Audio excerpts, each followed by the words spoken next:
Bonsoir les amis, j'espère que vous avez passé une excellente journée. Regardez cette capture d'écran et nous allons décrypter là-dessus. Elle a été publiée par camerfoot.com et nous allons décrypter là-dessus. Alors, c'est bien écrit là, des joueurs harcelés obligés de donner leur carte bleue aux touristes pour pouvoir faire des achats à l'aéroport, acheter leur whisky ou duty free pour pouvoir boire le soir avec leur petite. Oui, mesdames et messieurs, je vais répondre rapidement parce que ces jeunes footballeurs ou ces vieillards footballeurs savent bien ce qu'ils font. Beaucoup d'entre eux savent comment ils font même pour se retrouver à l'équipe nationale.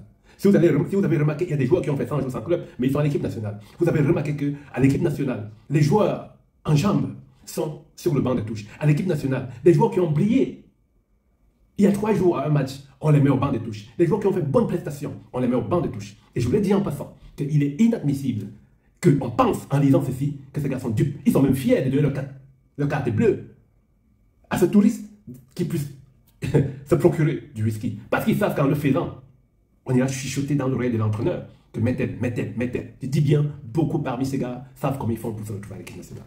Et c'est ça les conséquences. Je vais vous dire que quand Samuel Eto'o avait dit l'équipe nationale ne va plus être comme avant, les gens ont pris ça comme de la blague. Mais il y a toujours des personnes, tant qu'ils ne seront pas écartés, je vais citer 3 genres de personnes qui existent autour de la fédération, autour du ministère et autour des joueurs. Ce type de catégorie de personnes sont des personnes qui vivent uniquement grâce au chantage, grâce au commérage et grâce au mensonge. Cela veut dire quoi? Au ministère. Le ministre n'est pas là pour tout voir, mais il y a des personnes qui vont lui rapporter, qui vont colporter partout et venir rapporter. Mentir. Et lui, il est seulement là pour valider. Nous avons au niveau de la fédération la légende Samuel Eto'o qui fait un bon travail, qui abat un bon travail, mais qui n'est pas accepté par ce bourreau-là qui sont ceux dont ils essaient de le combattre.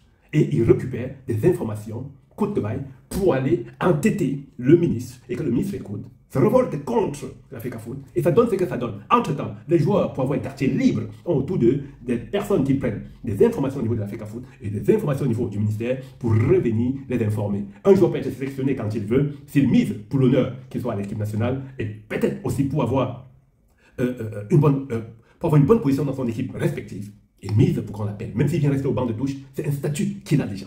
Et je vous dis donc, ces 3 catégories de personnes sont des partisans des moins d'efforts. Et il faut faire l'effort de les écarter. Et pour les écarter, ça va être très difficile parce qu'ils sont déjà très nombreux. Il y a un clan qui existe depuis pratiquement 27 ans au niveau de l'Africa Foot.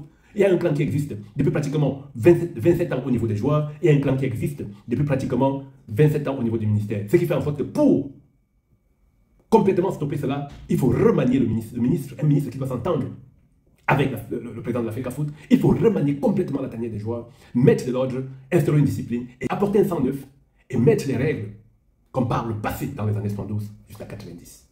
Ça, en dehors de ça, vous ne pouvez rien, parce qu'il y a des graines pourries. Il y a des graines vraiment pourries dans ce groupe.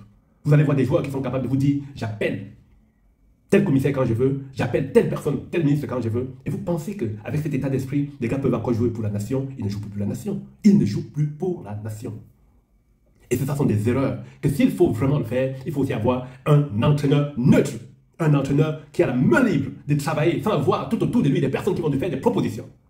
Il dit bien des personnes qui vont lui faire des propositions. Parce que ce sont ceux-là qui proposent des joueurs, détruisent le travail de l'entraîneur et que l'entraîneur lui-même ne parvient pas à dénicher. Et c'est ça le problème. Vous avez un exemple, prenons un exemple. Le sélectionneur manager de l'équipe nationale du Cameroun actuel. Depuis quand a-t-il séjourné? Depuis qu'il a signé son contrat au Cameroun.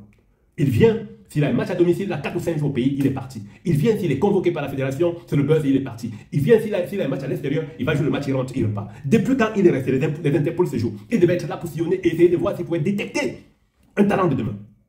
Mais ce n'est pas ça. À l'époque, c'était comment? On a déniché les Samuel Eto'o comment? Donc c'est un peu ça, ils sont passés tous par l'école de bracelet. Et on a de la pépite au Cameroun. On a de la pépite.